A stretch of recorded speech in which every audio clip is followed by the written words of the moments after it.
Welcome to the How to Be Awesome at Your Job podcast, the show where brilliant professionals share how to sharpen the universal skills required to flourish at work. Enjoy more career fun, wins, meaning, and money with your host, Pete Makaitis. Hello, and thanks for joining us here for episode 364 with Tonya Dalton. Tonya is going to lay out how to conquer overwhelm with her productivity perspective. So you'll learn 1, where overwhelm truly comes from. 2, how to craft the 3 components of your personal North Star. And 3, approaches for doing a brain dump to boost productivity. So if you'd like to take a look at the show notes or the transcript or the links to items we've referenced, you'll find it over at awesomeatyourjob.com/F364. Now, here's Tonya's story. Tonya Dalton is a highly sought-after productivity expert and successful entrepreneur. She started her current business, Inkwell Press, in 2014 and quickly built it into a 7-figure company providing organizational tools and education to thousands of people around the globe. Her goal is to help you use the power of productivity to achieve your dreams and find fulfillment in all aspects of your life. She's also the host of the Productivity Paradox podcast. Big thanks to Tonya for spending some time with us, and big thanks to our sponsors. Check them out. One sponsor to check out is EarthBreeze. I recently saw a Netflix documentary that talks about all the plastic that we throw away and we try to recycle, but it doesn't really get recycled. So I've been trying to reduce my plastic, and the most wonderful way that I've been doing so has been skipping those gigantic laundry detergent bottles for EarthBreeze detergent sheets.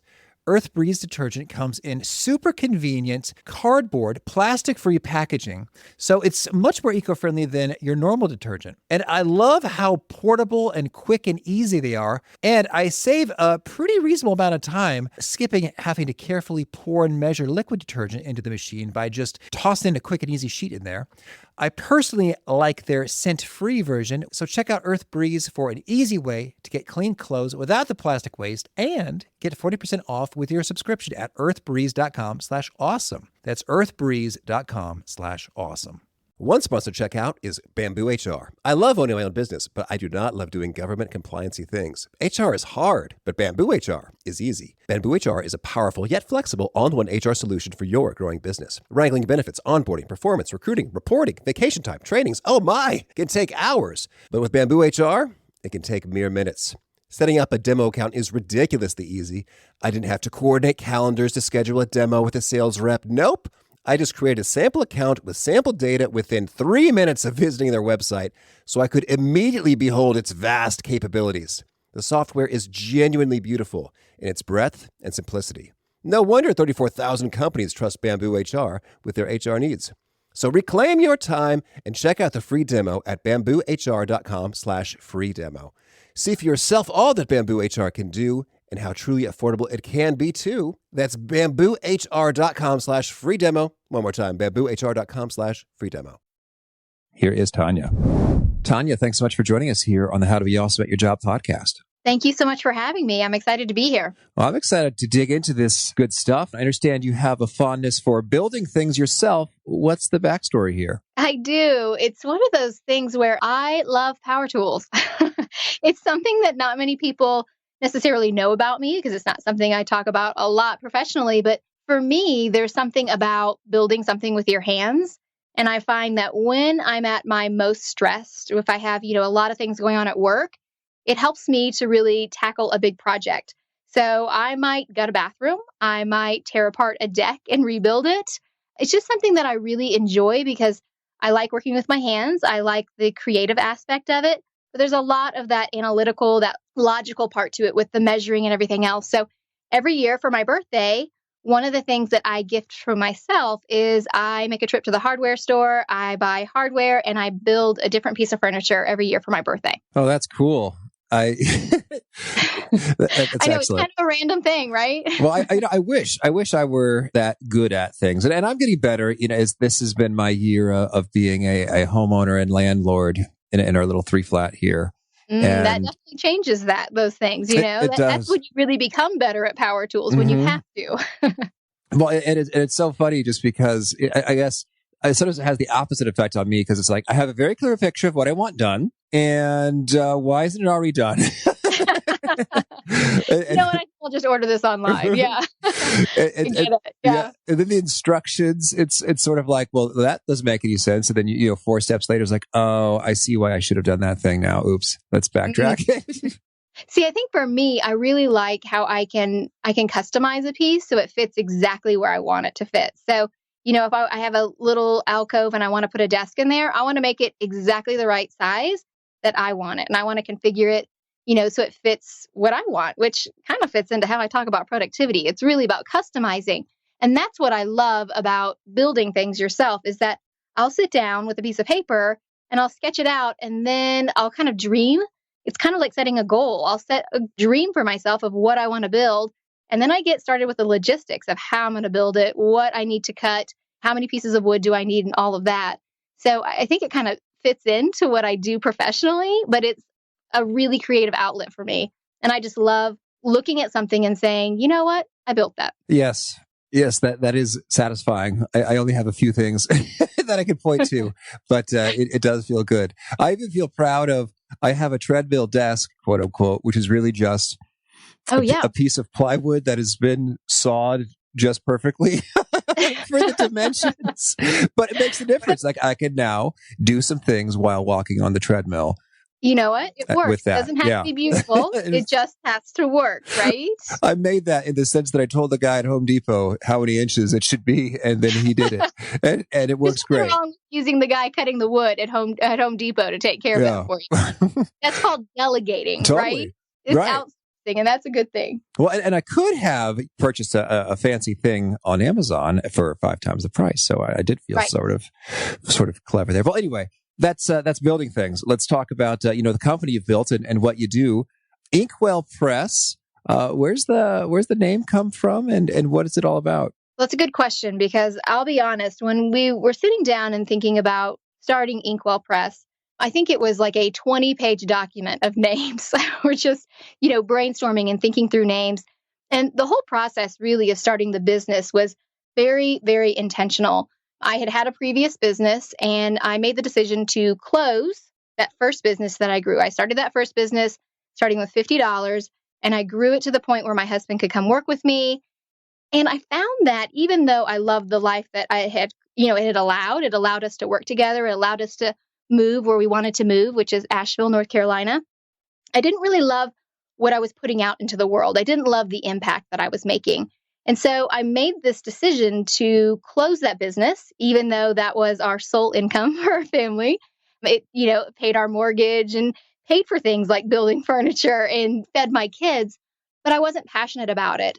And so I made the decision that I was going to close that business. And so when I decided I wanted to open up Inkwell Press, it was a really, really intentional process. It was me sitting down, really thinking about what I am most passionate about and creating a business around my true purpose. And so through that process, I began to uncover what I really wanted to do. And so I wanted the name to really fit with what I was doing. And so the name Inkwell Press has, ink is in lowercase and then well is in all caps because it's really about having a life that's well lived. It's really about living well. And so all of our products have that well aspect to it. So our planners are called the Live Well planners, our meal planners, the Eat Well planner. And so to me, it's really about at the heart of what I talk about to people and what I produce and offer to people. It really is about living their best life. And so I wanted the name to reflect that. Mm-hmm. Well, intriguing. So I would love to dig into this. And you have a lot of perspective when it comes to living well, particularly in the realm of productivity. And so you've got the podcast, the Productivity Paradox, and a course and more. So I would just love to dig all around this area. And maybe we can start with when folks are feeling overwhelmed. There's too much. They're panicked. It's just, it's overwhelming. Hence overwhelming. It's so true. What do you do with that? Well, what's funny is that I talk to a lot of people in all different walks of life, people who work for corporations, people who are entrepreneurs, people who are students, women and men, and all different kinds of people of all different ages. And I'll say to them when I meet them, how do you feel about work? How do you feel about your business? How do you feel about your tasks at home? And the word I hear again and again is overwhelmed. they're overwhelmed by the amount of things that they have to do. And so I have this belief that I believe that far too many people feel overwhelmed by everything they have to do each day. So they push aside their goals and their dreams because of that overwhelm. And so I really think that the purpose behind what I talk about and what I create is to help alleviate that overwhelm. So I often tell people that overwhelm isn't having too much to do. It's not knowing where to start. And so that's what I like to talk to people about. Where do you start? How do you prioritize? How do you figure out what it is you want to do first? What do you want to do next? And then really creating a life that's around that. Because at its heart, productivity is not about getting things done. It's about doing what is most important. And that is really what helps us feel really satisfied and really happy with our days. Too often, I feel like people run around busy all day long. When they slip into bed at night and their head hits the pillow, they feel really unsatisfied. They feel unsuccessful. I should have done more. Why didn't I get more done? Even though they were busy all day long. And that's because they're living in this state of overwhelm. Instead of really working on the tasks that will move them forward towards the life they want, towards their goals, they're putting out all these fires. And so that's really what I like to talk to people about is getting over that feeling of overwhelm, cutting through the noise and the clutter, and getting to what is most important to you. And that's really the heart of it too, is that to you part. It has to be customized to you.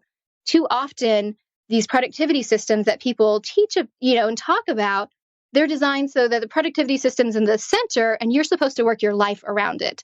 And I teach the opposite. I believe your life and your priorities are at the center. And then we create a system together to work around that. So that way your priorities are always front and center in your life. And that's what helps, alleviate a lot of that overwhelm is really knowing where you want to focus. And that's really it's really astute and intriguing as I'm pondering this. And yeah, I think there are times in which if we feel overwhelmed sort of temporarily in terms of, this month, it's almost sort of like maybe too many commitments have appeared at the same time. They do tend to align like that, don't they? like the planets all align and everything's coming at the same time. So I guess that's for my experience of overwhelm most often is I don't feel overwhelmed for like a whole year, mm-hmm. but I feel overwhelmed. Oh, this month and that month and maybe that month. So maybe a quarter of the year, I'm overwhelmed, which is a quarter of the year too much for me. So. Right.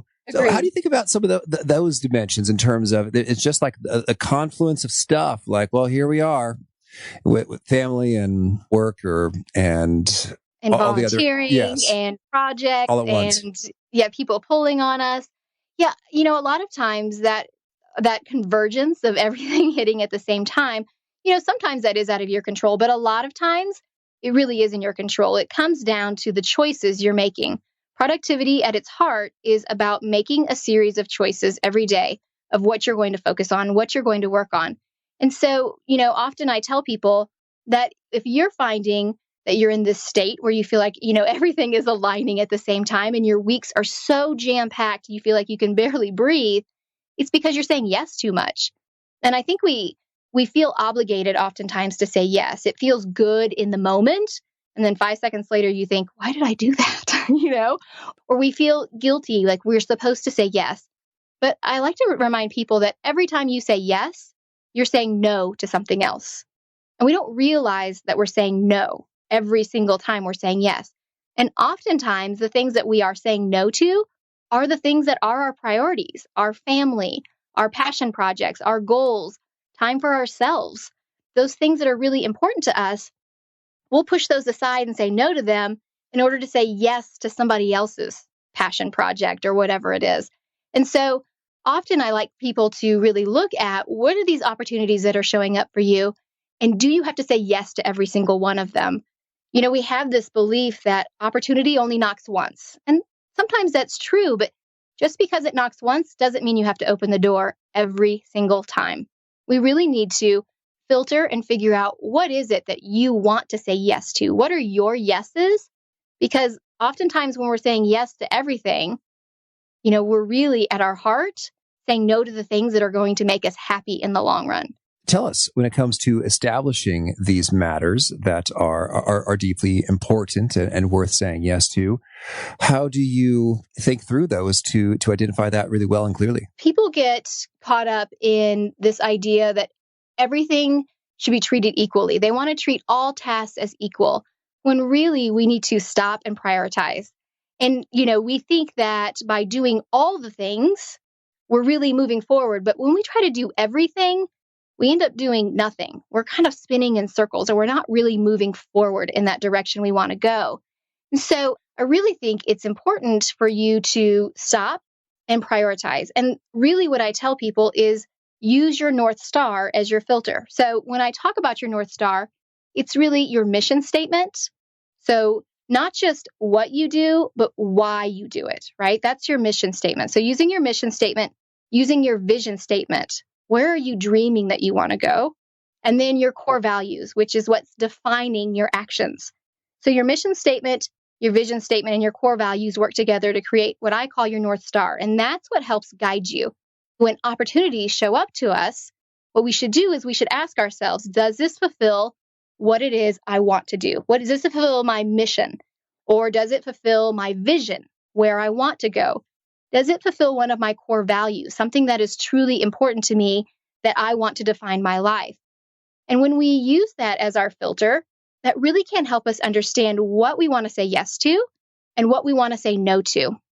A lot of people get confused when we're talking about tasks, and they feel like, well, tasks that are important and tasks that are urgent are basically the same. They think that urgent and important are two of the exact same things, and they're really not.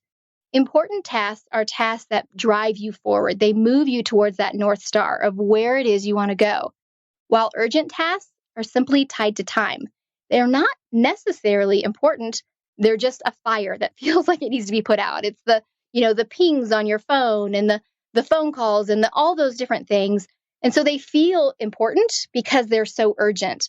But many times we take care of those urgent items before we take care of what's really important, even if those urgent items aren't really important to us. So I think that really helps us to prioritize. If we filter and we figure out what it is we really want to do using that North Star, and then asking ourselves, is this truly important to me? Is this really going to move me towards the life I really want? Okay. Well, and working with your clients, I'd love it if you could share some examples of mission statements, visions, and operating values. What's that articulation sound like in words? Yeah, well, one of the things that I feel like people get caught up in with mission statements and vision statements and core values is it feels so heavy, right? It seems like this really big thing. And so I think for a lot of people, that's a big roadblock. That becomes something that feels so heavy and important that they just think, I can't even deal with it, right? It feels too big.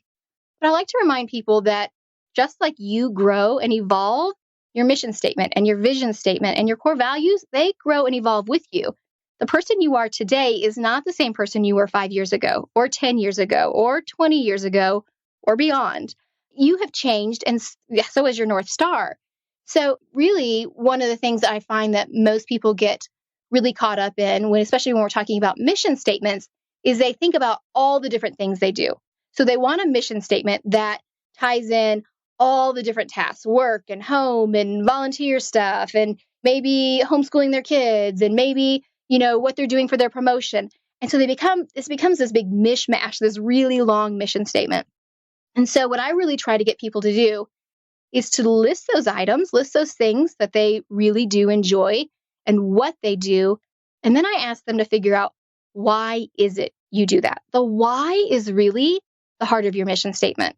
Your mission statement doesn't have to say exactly what it is you do, but it speaks to why you choose to do it. I do this because it helps others to live a better life. I do this because this fulfills my need to educate other people. I do this because I love helping the elderly. I do what I do.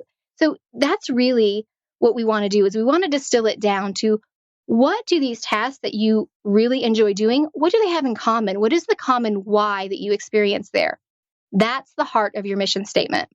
So I usually tell people that your mission statement starts with 2, because it tells you what you do. And then it's really short, to the point. It's easy to remember. It's easy to talk to, and it's easy to use as your filter. You don't want to make it so complicated and so convoluted that it's muddling everything up. It's supposed to help clarify. And then when we think about the vision statement, that at its heart it's not about goal setting.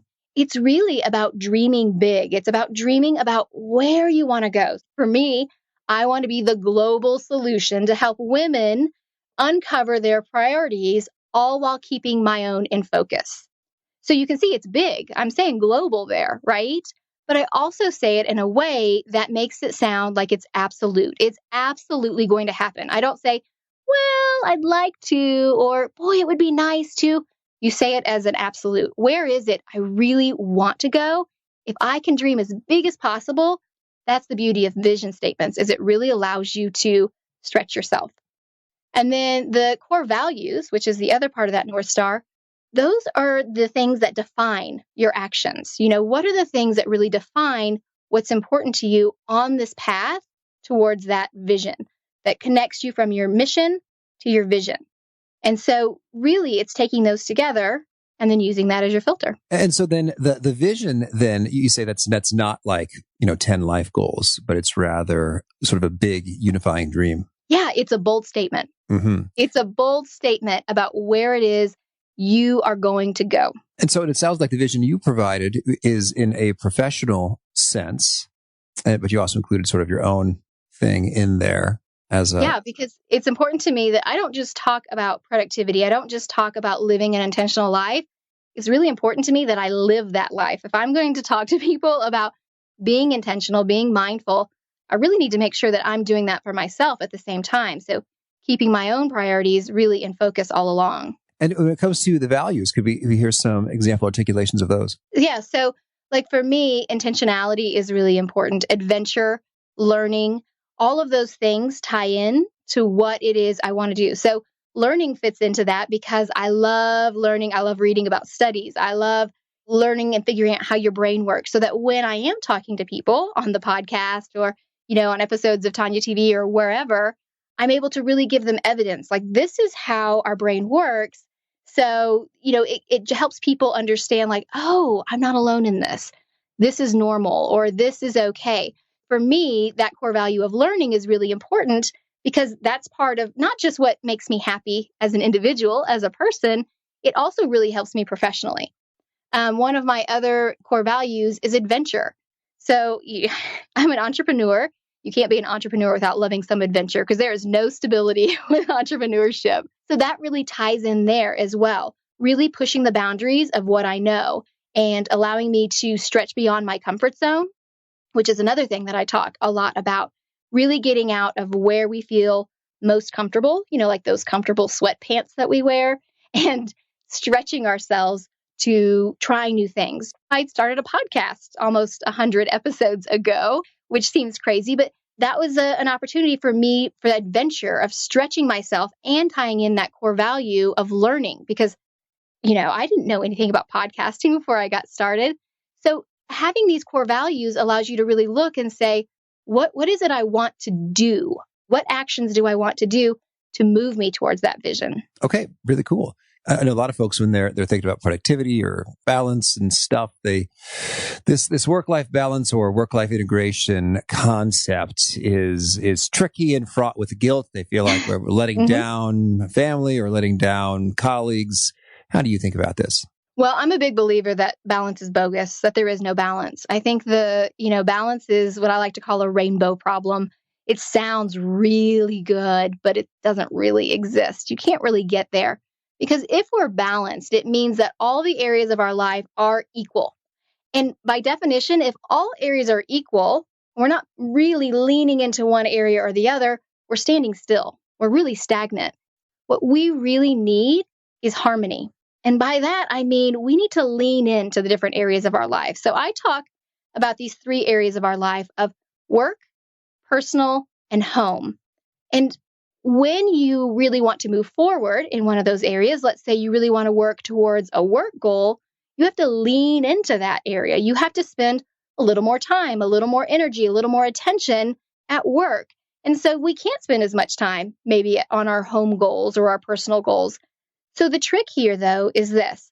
We can't lean into work and stay leaned over. It's kind of like riding a bike. If you want to ride a bike, you can go straight all day long and stay perfectly balanced. But if you want to go in any direction, like you want to turn right, you have to shift your balance over, right? So we can't stay leaned over so far. We have to eventually shift back up so we're upright. Otherwise, we'd fall down. And it's the same way in life. We can lean into these areas. Let's say we're leaning into work because we're working on getting a promotion. So after a quarter, then we need to shift back. And maybe then we need to lean a little bit more into our personal life or lean more into our home life and figure out what those goals are. So that way we're not staying too shifted in one area, but we're continually moving that balance back and forth. And so I think counterbalance is so important. So I often talk to people about balance doesn't really exist because we don't want all things to be even. We really want to look at the harmony of the whole. So looking at the harmony of a year or looking at the harmony of a week, balance seems to fit in this tight constraint of 24 hours. And we think, gosh, I have to get all of my priorities taken care of in this 24-hour period. Well, if you look a little bit wider and you zoom out and you look at the 168 hours we have in a week, it's much easier to see where you're leaning in and counterbalancing, and then leaning into a different area and counterbalancing. Yeah, maybe you didn't make it home for dinner on Monday night, but you made it home for dinner 4 nights that week. See, if we just look at the balance of the 24, we get to Monday evening and we feel like we failed. Gosh, you know what? I never make it home. I never, spend time with the family. I'm so busy working. I'm so disappointed in myself, right? This is the talk that we have with ourselves. But if you really zoom back and you look at the harmony of the 168 and you see, okay, I didn't make it home on Monday, but I made it home on Tuesday. I made it home on Thursday. I made it home on Friday. I did pretty good. I made it home the majority of the days. That's really where our happiness lies.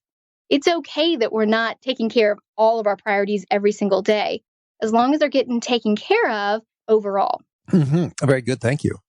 Well, I also want to get your take on when it comes to the key habits, practices, routines that sort of make all the difference for keeping things, flowing and operating well week after week. Yeah, well, I love habits because, I think sometimes people think about habits and they think about, biting your nails or smoking. And so habits can sometimes have this bad connotation, but habits are really, an amazing thing. There was actually a Duke University study that showed that about 40 to 45% of our daily actions are actually habits. We're already using habits to a degree. I mean, think about it. When we get dressed in the morning, we don't have to think about each and every step of putting on our pants or, brushing our teeth. We do these things, without thinking about it. They become habits. So I love taking habits and really making them intentional, really making them so that they push us towards spending time on our priorities, that they push us towards that life that we really want to live. And they take a lot of that thinking out of it. So some of the habits that I really like, I get up in the morning, I have a morning routine, which is essentially just a series of habits that go one after the other, each one triggering and acting as a springboard for the next. So I like to get up early in the morning before everybody else in the house is up because I find that that's a great time to get my work done and really focus. And so I get up in the morning and I start with a little bit of meditation, a little bit of prayer. Then I go and I get a glass of water. And this was a habit that I actively worked to cultivate because, first of all, I'm not a morning person. So I tell people I get up early and they're like, well, you must be a morning person, so it's easy. I'm not a morning person at all. So I discovered that one of the things that you can do to really help yourself in the morning is to have a glass of water because your body is dehydrated after not having any water all evening long while you were sleeping. And that really gives you a boost. So that's one of the first things I do. I have a glass of water, then I brush my teeth, then I go out into the living room, I do some stretches, and I start working. And then I go through the routine of, waking up my kids when it's time to do that and making lunches, that whole fun routine. But then one of the things that I really think has made the biggest difference, which is part of that morning routine or this morning habit, is when I get to my office space, I start with 10 minutes of focused planning. And that for me is the habit that has really changed the way I feel about my day. It really gives me this ownership over my time. So I sit down before I've checked email. At this point, I have not checked in with email. I've not let anybody else's fires become my fires. And I sit down and I plan out what I want to accomplish for the day. And I sit down. I don't make a to-do list because I do not believe in to-do lists. I make a priority list. I create a priority list and I start at the top and I work my way down for the whole day. And then After my 10 minutes of planning, then I worry about checking in with email. And then they can come in and they fit into my day wherever they fit. Because at that point, I've put in my important tasks into my day. So I really feel like that's one of the best habits that I've created for myself is this 10 minutes of planning. And then at the end of my workday, I do this habit, I call it the 5 minutes to peak productivity, where I spend a minute writing down my wins for the day. I write down for 1 minute how I felt about my day. What was my stress like? Did I put too much on my plate? Then I spend a minute writing down the things I'm grateful for that day. Then I write down for the next minute, minute 4, I write down how have I worked towards a goal? Because I believe you should work towards at least one goal every single day.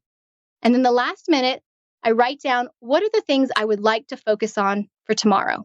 And that allows me to get those items out of my head and onto the paper. So when I go home, I'm not thinking about work anymore. And what I do with that sheet of paper, that 5 minutes to peak productivity, I leave it on my desk. So that way, when I come in the next day for my 10 minutes of planning, I have a little springboard right there, ready to help me with my 10 minutes of planning. I look through, I can see my wins from the day before. I see what I said, the day before that I wanted to focus on.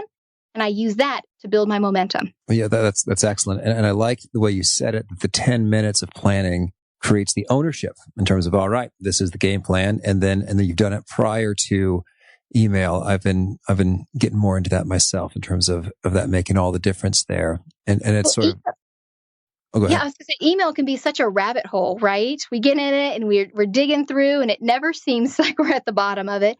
And it generally is filled with a lot of things that other people need from us.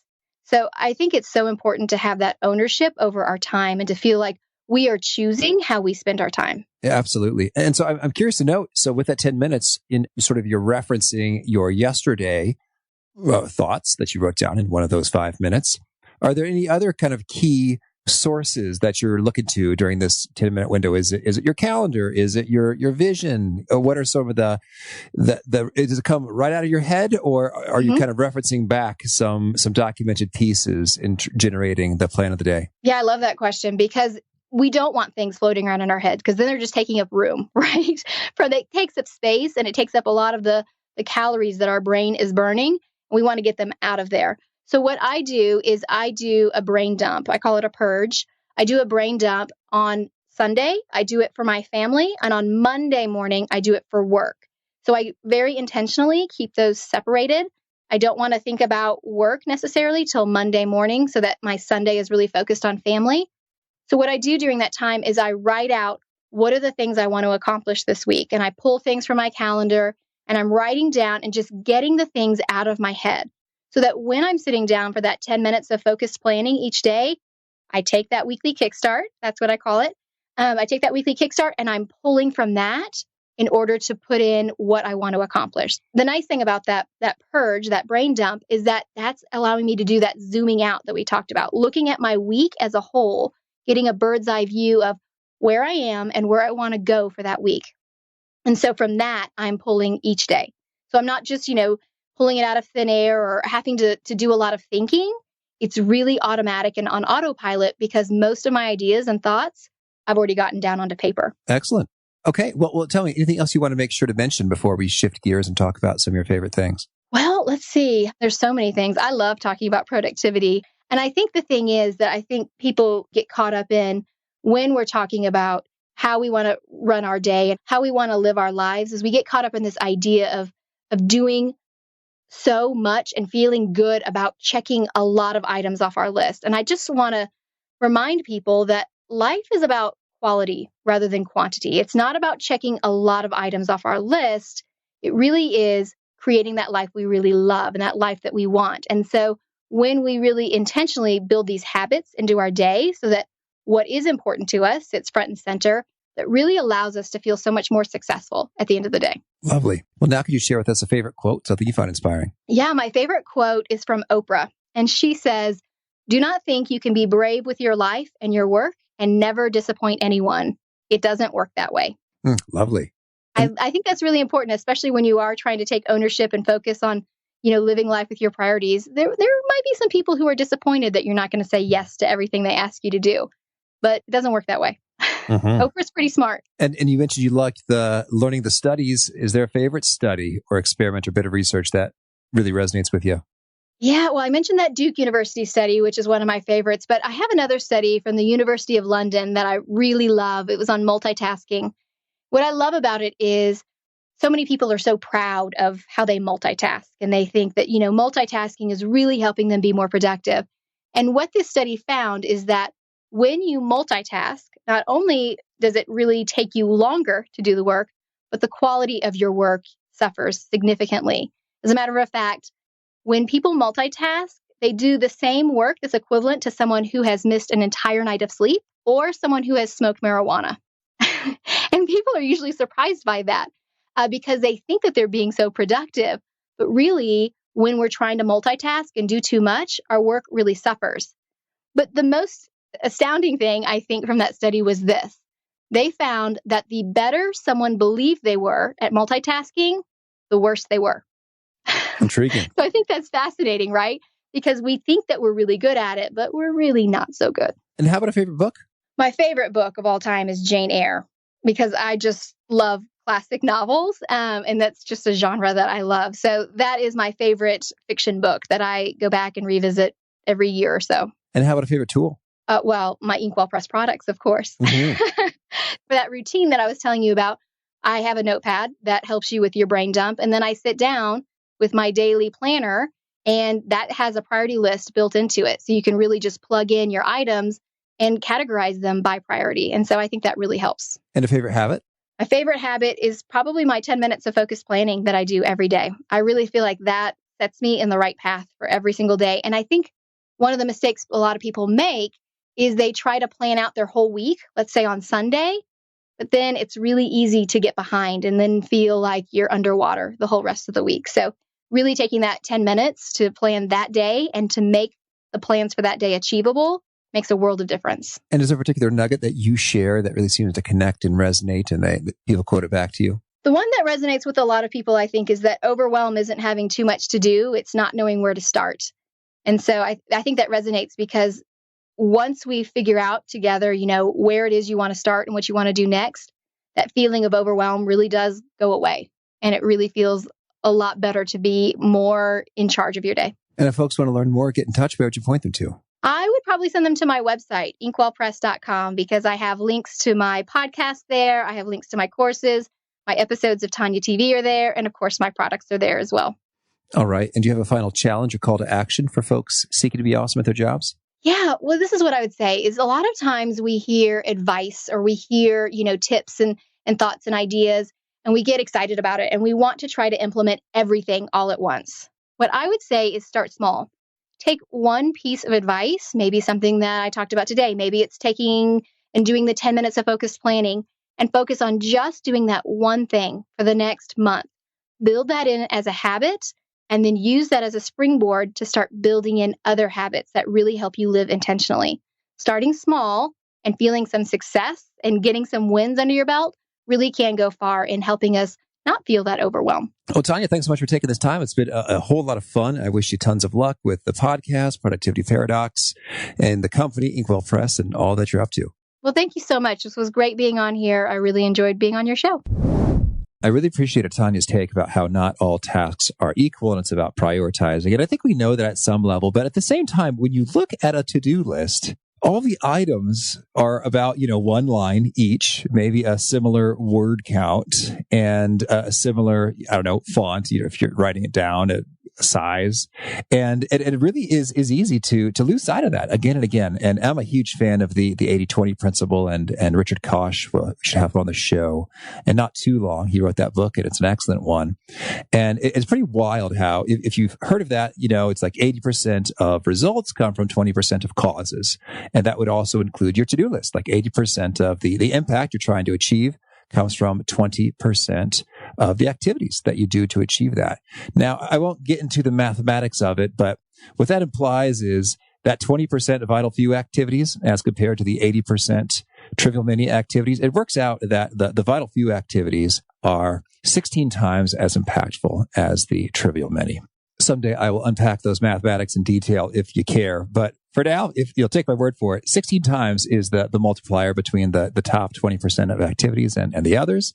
It's huge. And so you might even imagine writing your to-do list with the super high priority items being 16 times at the size of that. And then when you cross that off the list, it's like, oh, wow, I really did an awesome job on my to-do list because of what I've managed to check off, even though a number of things didn't get done. So useful reminder, don't let the size of the item on the to-do list or any other false indicator lull you back into the default belief that all tasks are equal, for they are not.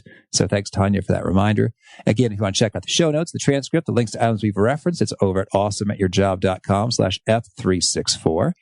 And I hope you push subscribe if you haven't already. You'll hear from our next guest. It's Dawn Graham. She's a career coach over at Wharton, and she has got some deep expertise on career switching, how it's done well, what to do and what not to do. Until next time, peace.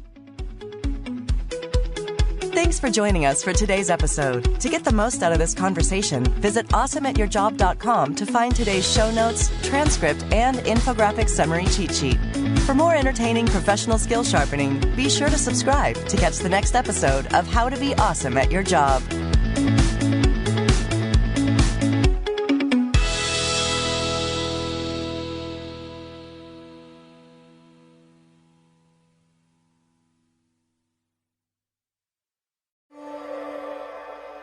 This is your before and after story, where your first steps towards a new life-changing career begin. Southeastern College can take you there. We offer in-demand hybrid and online programs with hands-on training, led by in-field career professionals, and career services to put you on the path to a rewarding and fulfilling future. This is where your transformation begins. Southeastern College, your future is bright. Visit sec.edu to get started.